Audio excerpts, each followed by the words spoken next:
Why the universe tests the way you perceive before granting change. Imagine you are in a laboratory, but not an ordinary laboratory. A laboratory where you are simultaneously the scientist, the experiment, and the measuring instrument. Every thought you have is a hypothesis, every emotion a chemical reaction, and every situation that arises in your life is a test controlled by the strictest of researchers, reality itself. 3 weeks ago, a woman came to me in despair. She had been trying to manifest a career change for 2 years. She had applied every technique she knew: visualization, affirmations, new moon rituals, vision boards, morning journaling. Nothing. Absolutely nothing happened. She was furious with the universe, with me, with herself. "Why doesn't it work?" she cried, tears streaming down her face. So I asked her a question that changed everything. How do you look at someone who hasn't been able to get what they want for 2 years? Silence. "With pity," she whispered. "And how can the universe give you power if you see yourself as a victim?" In that moment, something broke. It wasn't the universe that needed to change. It was the lens through which she observed herself, her circumstances, her possibilities. Within 3 weeks, she had a new position, not because the universe had finally decided to help her, but because she had passed the most important test, the test of perception. The universe is not a cosmic waiter waiting for your order. It is a demanding teacher who only releases the next level once you prove you've developed the awareness necessary to inhabit it. And what it tests first, always, is how you see. There is a principle in quantum physics that revolutionized our understanding of reality. The observer affects the observed. In the famous double-slit experiment, subatomic particles behave like waves when not observed, and like particles when they are observed. Consciousness itself alters the fundamental nature of matter. But this is not just theoretical physics, it is the secret mechanics of personal transformation. Heraclitus, the Greek philosopher, said that we cannot step into the same river twice because neither we nor the river are the same. But he forgot to mention something crucial. It is the way we look at the river that determines whether it is the same or not. Consider this. Have you ever noticed how 2 people can go through the exact same situation and draw completely different experiences from it? One person loses their job and sees the end of the world. Another loses their job and sees an opportunity to redesign their life. Same situation, totally different realities. The difference is not in what happens, but in the quality of observation. The universe works like a quantum mirror. It does not reflect your words, your desires, or your actions. It reflects the frequency of your observation. And here is the secret that few understand. You cannot lie to a quantum mirror. You may affirm 1,000 times a day, "I am abundant," but if deep down you observe life through the lenses of scarcity, counting coins, calculating risks, measuring your worth by your possessions, the universe responds to your true observation, not to your empty words. That is why so many people get frustrated with manifestation. They are trying to deceive the most intelligent system in the cosmos. It is like trying to hack consciousness itself. Impossible. The universe tests your observation in 3 ways. First, through small challenges that reveal your automatic patterns of perception. Second, through repetitive situations that force you to see that you are seeing the same thing again. Third, through amplification. It increases the intensity until you can no longer ignore the quality of your vision. I remember a man who wanted to find love. He did all the rituals, created all the dating profiles, went to all the social events. But he always attracted the same kind of person, someone emotionally unavailable. When we finally questioned how he saw himself in relationships, the truth emerged. He saw himself as someone who needed to be won over to have value. His observation of himself as a prize to be earned attracted people who saw love as conquest, not as connection. The universe was testing. Can you see yourself as someone worthy of unconditional love, or do you still need to be deserved? When he changed his observation, from a prize to be won to a human being worthy of love simply for existing, everything changed. Within 2 months, he met his current wife. Your way of observing was not born with you. It was built layer by layer through experiences, conditioning, traumas, and triumphs. It is a complex archaeology that determines not only what you see, but but what is possible to be seen through your eyes. Carl Jung discovered something extraordinary. We do not see things as they are. We see things as we are.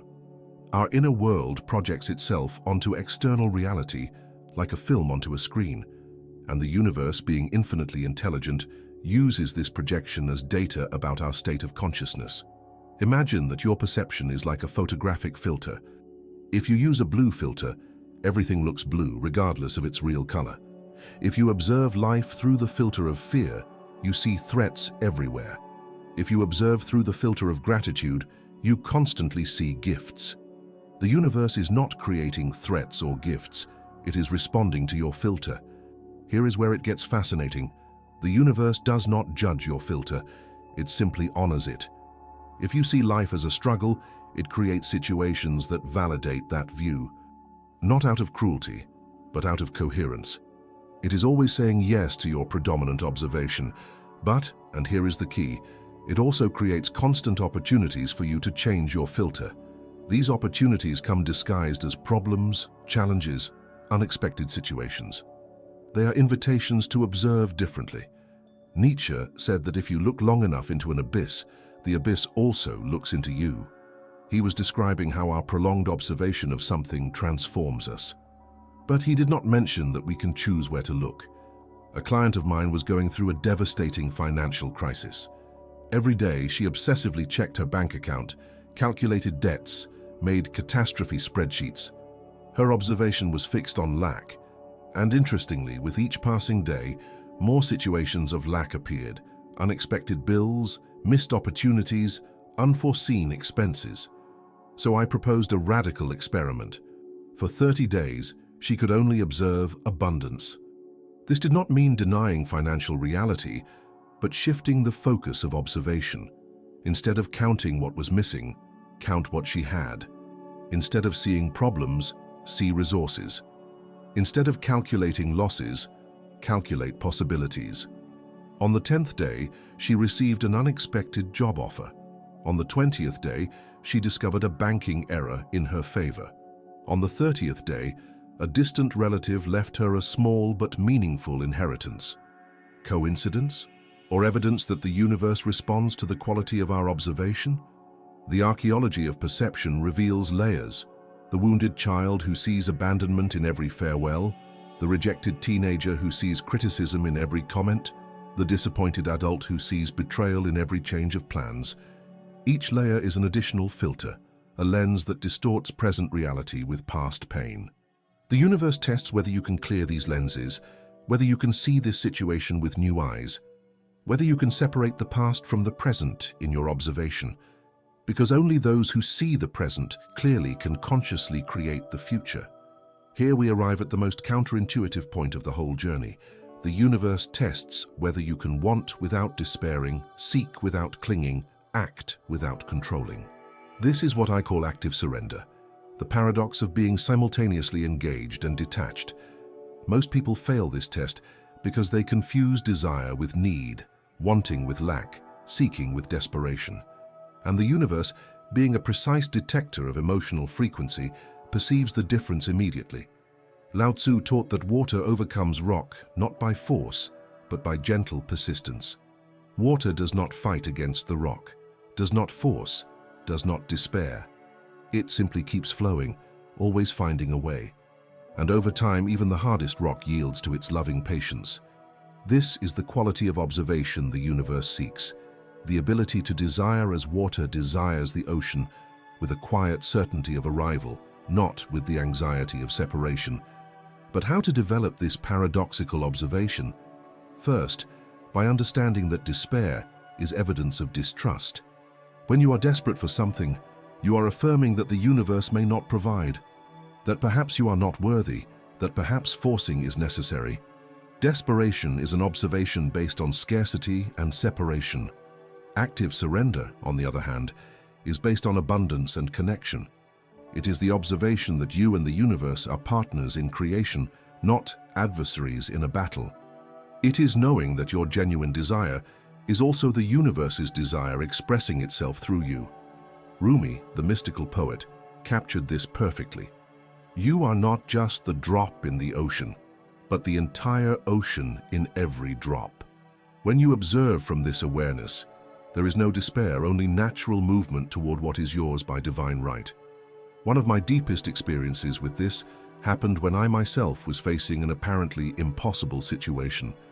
I needed a specific sum of money within a very short time frame for a project that meant everything to me. I spent weeks obsessed, calculating, planning, forcing solutions. Nothing worked. Then one morning, sitting on the beach, something surrendered within me.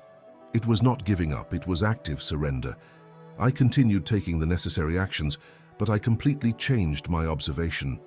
Instead of seeing lack of money, I began to see abundance of possibilities. Instead of seeing an urgent problem, I began to see an invitation to creativity. Instead of seeing scarcity, I began to see the infinite intelligence of the universe orchestrating synchronicities. 3 days later, I received a completely unexpected call with an opportunity that not only solved the financial issue, but opened doors I did not even know existed. The universe was testing. Can you trust the process even when you cannot see the way? Can you act from love, not fear? Can you want without needing? This is the observation that releases miracles. Seeing the universe as an intelligent ally, not as an indifferent system that must be convinced or forced.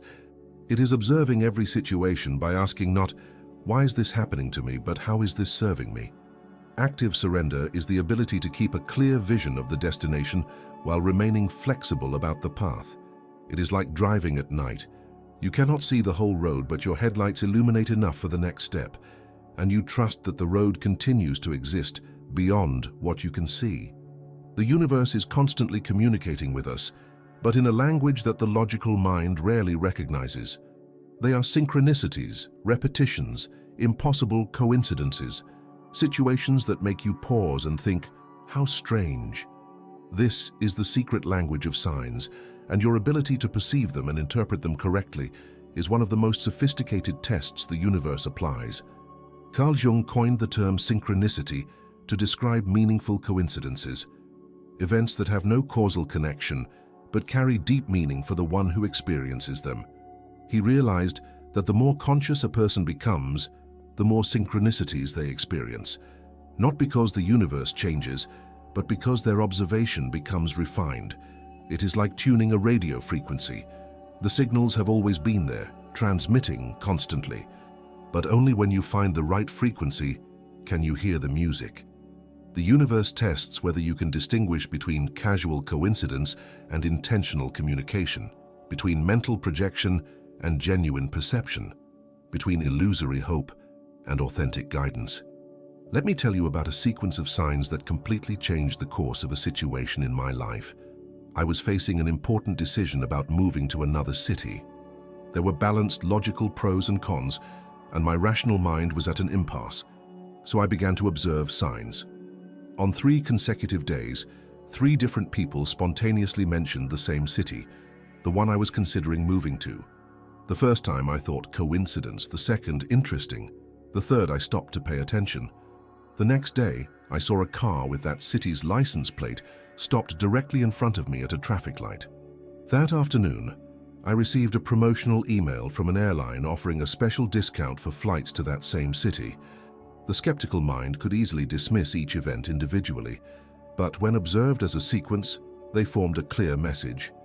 The universe was casting its vote in a specific direction. I moved. It was one of the best decisions of my life, opening opportunities I could never have logically predicted. But here is the crucial point. Signs are not indisputable proof. They are invitations to trust. The universe tests whether you can perceive the subtleties of its communication without falling into superstition, whether you can distinguish between genuine guidance and wishful thinking. A true sign carries a specific quality. It resonates in multiple dimensions of your being. Not only does the mind find it logical, but the heart warms, the body relaxes, the intuition confirms. It is a convergence of all your forms of knowing. False signs, on the other hand, convince only one part of you, usually the part that already wants to believe. They are like drugs for the anxious mind. They offer temporary relief, but not real transformation. The universe also tests your patience with signs.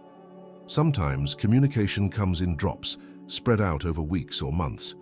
Other times, it arrives as a concentrated torrent.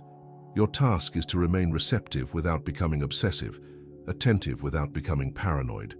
The language of signs also includes obstacles as communication, doors that close abruptly, plans that inexplicably collapse, unexpected resistance on paths that once seemed certain.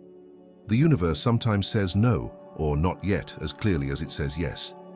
A client of mine was forcing a relationship that was clearly not working. She ignored sign after sign, constant conflicts, incompatible values, even the unanimous disapproval of friends and family. But she wanted it to work so badly that she reinterpreted each obstacle as a test of faith. When she finally stopped forcing and honestly observed the signs, she realized that the universe was trying to protect her from a situation that would have cost her years of suffering. The universe's no was a yes to something better that was still to come. The deepest test the universe applies is not about your external circumstances, but about who you believe yourself to be. Because every real change begins with a change of identity. You cannot create a life that is outside your self-conception. It is impossible. This is the reason why so many people achieve temporary successes but cannot sustain them. A mediocre salesperson may have a fantastic week, but if their deep identity is still "I'm not good at sales," they will inevitably return to the familiar pattern. A person who sees themselves as "I always have financial problems" may receive an inheritance, but will find ways to lose it because abundance does not match their self-perception. The universe constantly tests, who do you believe you are when no one is looking? How do you define yourself in your most private thoughts? Which identity do you carry as absolute truth? Siddhartha Gautama, before becoming Buddha, spent years testing different identities. The sheltered prince, the extreme ascetic, the desperate seeker. Only when he abandoned all those limited identities could he awaken to his true nature. The universe tested each identity until he realized he was infinitely greater than any label. But how does this work in practice? How does the universe test your identity? First, through situations that challenge who you think you are. If you identify as a shy person, it creates opportunities for you to speak in public. If you see yourself as not creative, it presents projects that require creativity. If you define yourself as unlucky in love, it brings people who can truly love you. The test is not only whether you accept these opportunities, but whether you can expand your identity to include them. Second, through crises that break false identities. Sometimes, the universe needs to dismantle who you think you are to reveal who you really are. A layoff can break the identity of "I am my job." An illness can break the identity of "I am my body." A betrayal can break the identity of "I need someone else to be complete." These crises are devastating for the ego, but liberating for the soul. They force you to discover aspects of yourself you never knew existed. Third, through successes that test whether you can grow beyond your old limits. This may be the hardest test of all. Many people are comfortable being victims, fighters, unlucky ones. When success comes, they sabotage it because they don't know how to be winners. I remember a woman who had fought against poverty her whole life. It was her central identity, the brave one who survives against all odds. When her business finally took off and she became financially abundant, she fell into deep depression. Who was she without the struggle? The universe was testing whether she could maintain her essence while expanding her identity to include prosperity. The metamorphosis of identity is like a snake shedding its skin. It is uncomfortable, vulnerable, sometimes frightening. The old skin no longer fits, but the new one is still tender. There is a moment of transition where you are neither who you were nor fully who you are becoming. The universe tests your courage in this in-between space. Can you remain in growth, even when you are unsure of who you are becoming? Can you let go of familiar identities even if they once served you? Can you embrace aspects of yourself you have always denied? True identity is not fixed. It is fluid, expansive, infinitely adaptable. It is like water that takes the shape of its container without losing its essence. The universe wants to know if you can be simultaneously yourself and more than yourself, constant and ever-evolving. When you pass this test, something magical happens. You stop fighting against change and begin to dance with it. You stop defending yourself from who you might become and start becoming curious about your infinite possibilities.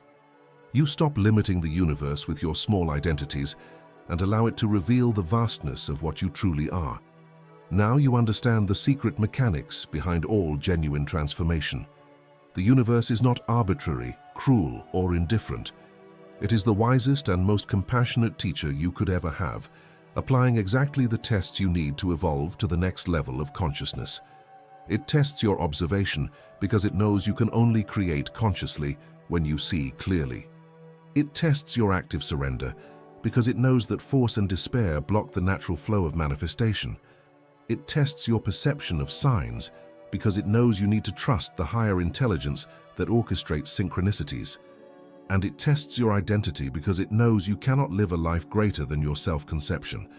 Each test is not punishment, it is preparation. It is not an obstacle, it is training. It is not proof that you are unworthy. It is evidence that you are so powerful, you must develop wisdom to use your power consciously. Think of every difficult situation in your life not as a problem to be solved, but as a test to be understood. Ask yourself, what quality of consciousness is this situation inviting me to develop? How is it refining my observation? What limited identity is being challenged? What deeper trust is being cultivated? When you change the question from "Why is this happening to me?"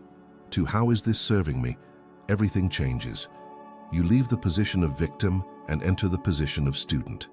You leave drama and enter growth. You leave resistance and enter the dance. The universe is always whispering, "You are more powerful than you imagine, wiser than you believe, more loved than you allow yourself to feel. But I need you to develop the consciousness to sustain this truth." Every test passed is a diploma in a dimension of consciousness. Every challenge overcome is evidence that you are ready for a larger, richer life, more aligned with your true potential. And here is the final promise. When you understand that tests are gifts, when you develop the qualities the universe seeks, when you expand your observation, trust, and identity, the tests do not stop, but they transform into adventures. Life ceases to be a series of problems to survive and becomes a creative dance to celebrate. The universe does not test you because it doubts your ability. It tests you because it knows your greatness and wants you to know it too. Each test is an invitation to remember who you truly are. Not a limited human being having occasional spiritual experiences, but an unlimited spiritual being having a temporary human experience. When you accept this, when you stop fighting against the tests and begin to appreciate them as opportunities for growth, when you develop clear observation, detached trust, and fluid identity, you graduate from the cosmic university of consciousness. And then finally, you understand the most liberating truth of all. The universe was never testing whether you were worthy of change. It was testing whether you were ready to be who you were always destined to be.